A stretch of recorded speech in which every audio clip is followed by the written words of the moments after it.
while I'm up here, but that's because, we find ourselves in these time machines and they kind of do that to us. So, that's just part of it. But now, I want you to join me for a little trip back to the late 70s and early 80s.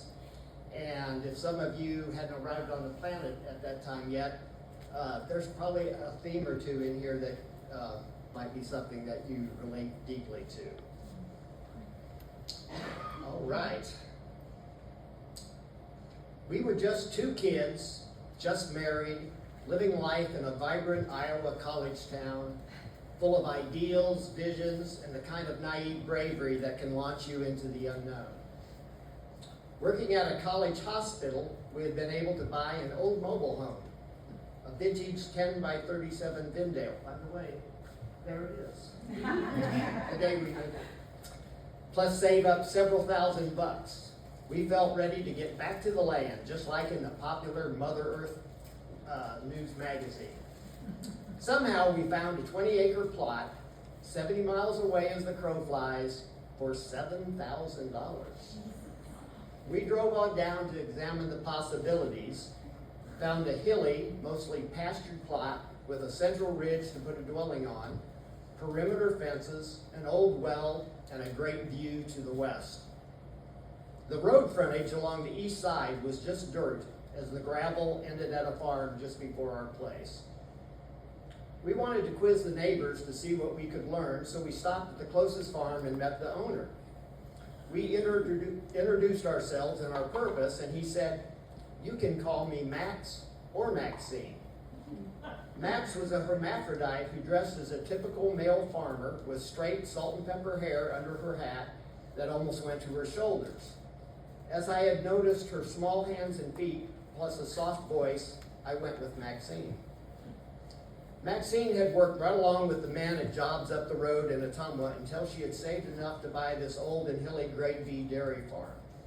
We also met a lady, Betty, who lived there and later learned that Maxine had sheltered Betty and her daughter Mary from an abusive man. They worked the farm together and never left. Maxine's last statement to us young greenhorns that day was, "We're going to get along just fine."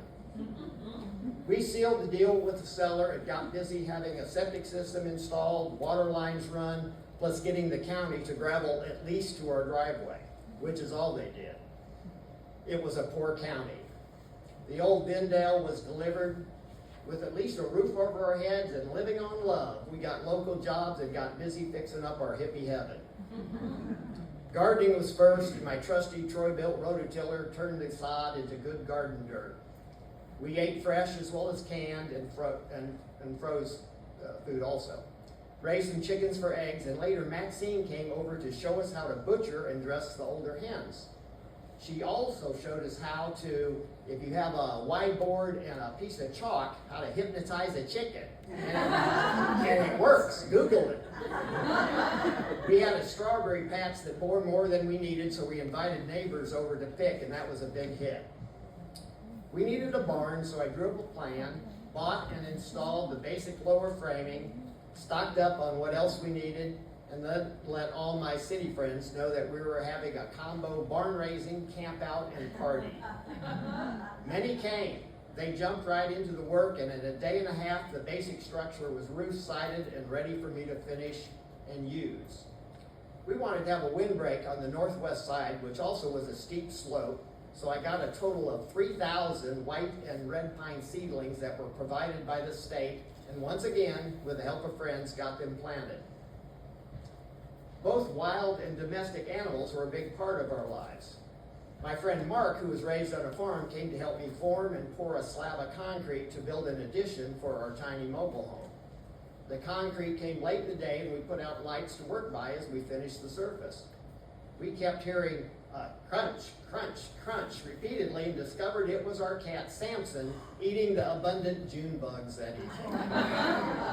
When I had horses to ride, one of the best places was this large area in a valley after going down the steep old dirt road leading into and through it. The abandoned fields and woods were full of deer, wild turkeys, quail, and many more wild things that we loved to see every time we entered. One day, the biggest and most beautiful red fox I have ever seen ran in broad daylight right across my lawn, down the driveway, and then disappeared across the road. I puzzled for about 2 or 3 minutes as why he would be so bold until I saw a pair of bloodhounds on his trail. I doubt they ever caught him.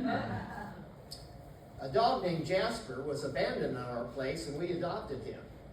Jasper was a vigorous, intact male and had many run-ins with Maxine's cattle dog and other local contenders. One late winter, during a very cold and snowy stretch, he spent 3 days gone and running to keep track of a local female in heat. Late on the last day, I was doing the evening chores in the frigid barn. The horses were encouraging me to deliver the food with frosty snorts and nickering.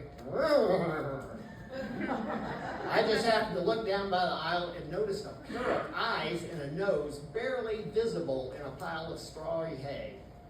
Jasper had tunneled in and collapsed to warm up and to recover from his heroic exertions. In the spring, half the litter looked just like him.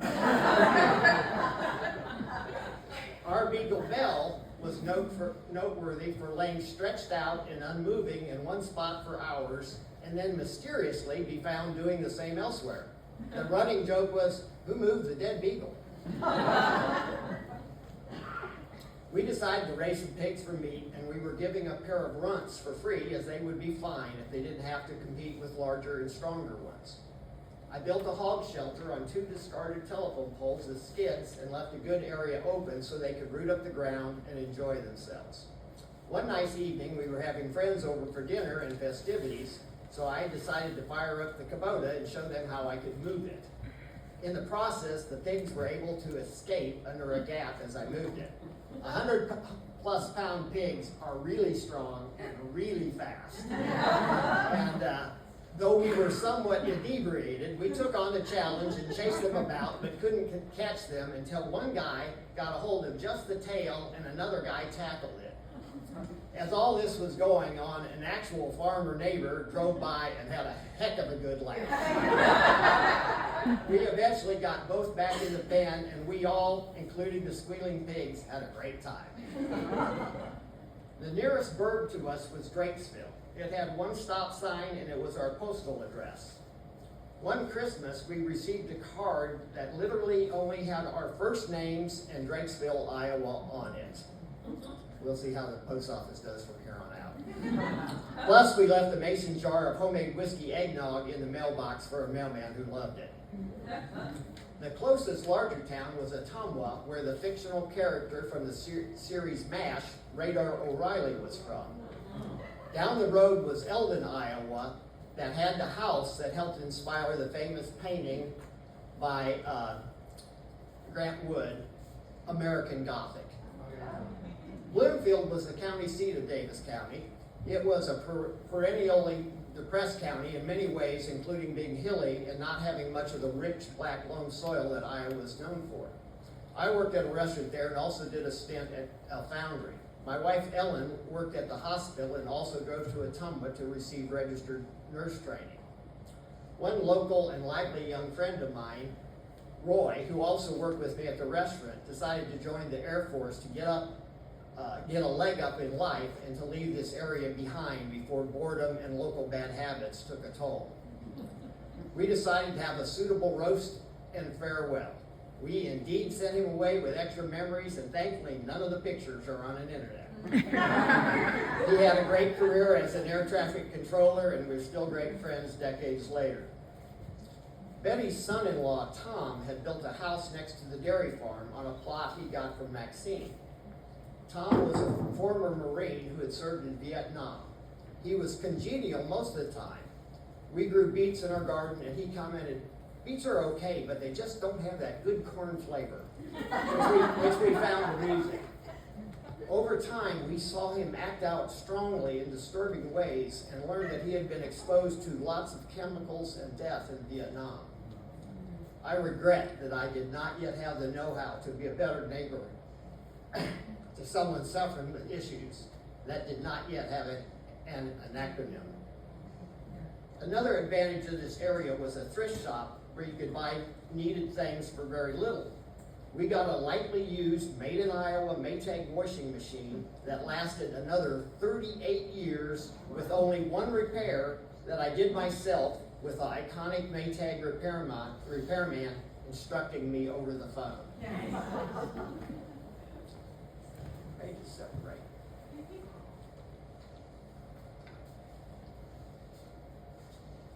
All kinds of weather blew over our ridge. I equipped my old truck with a plug-in engine heater so it would start when the temps were south of zero.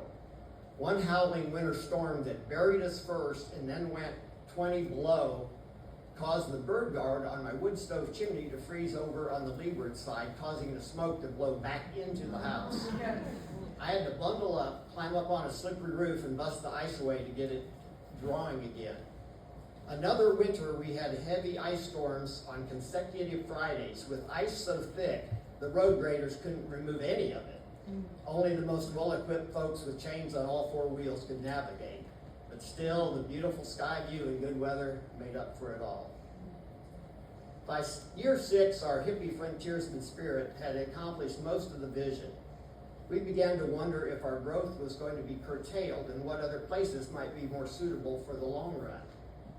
Around the 7th year, my barber, Debbie, said that she and her new husband were interested in our place. We drafted a rent-to-own contract with them at the same time we were searching for a new spot to land.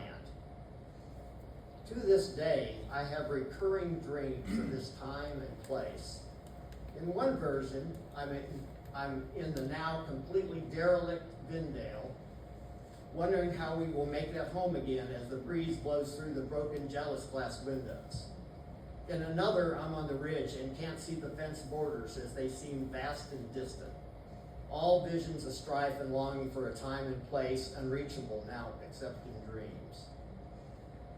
On a nice day when we were packing up to move, the light outside began to change. I went outside and faced a stiff breeze from the northwest. Looking up, I see in a high blue sky a weather front with perfect knife-edge delineation of cloud and blue sky racing to our ridge. I watched in amazement as it flew to and over us.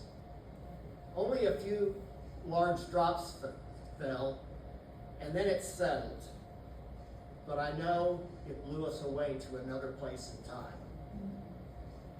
Debbie and her husband faithfully sent us a check each month to fulfill the promise and contract. The last one she sent, I sent back to her as they had completely settled the principal debt, the total of $25,000.